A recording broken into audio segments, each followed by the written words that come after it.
Газибаба 1615 активни случаи на COVID-19. Аеродром 1535. Кисела вода 1435. Карпош 1370. Центар 1232. А Рачиново 21 случај. Вакви се бројките на активни случаи во последните денови во скопските општини. Неповратна помош од 30 милиони денари за последиците од COVID-19 добива општина Рачиново со само 21 активен случај. Другите општини, барем засега, за ваква помош извисија.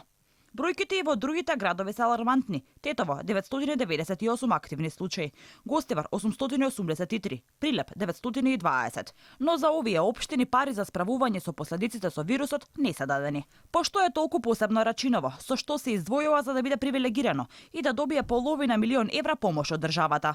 Побаравме одговор од надлежните институции, но оттаму само молк, а прашавме. По кој критериум е одбрана токму општина Рачиново за неповратна парична помош?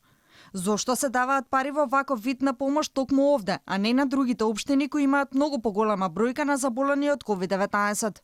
Ваквата распределба на народни пари не ги вознемирува другите општини, кои начело имаат луѓе кои се дел од власта, ама сепак барем засега не добија ваква помош. Дел од најголемите скопски општини не се чувствуваат обесправени. Тие исто така добиле пари, ама за инфраструктурни проекти во нивните општини. Се уште останува неодговорено дали Рачиново покрај оваа помош ќе добие и пари за инфраструктурни проекти, па ќе се офајди и од овие пари. Социјалните мрежи по информацијата за половина милион евра помош за Рачиново вријат. Следно е Рачиново да прогласи независност. После помошта во кеш, ќе продолжиме ли да помагаме и со струја? Да пише живо СЈО, сега требаше да отвори предмет откуп.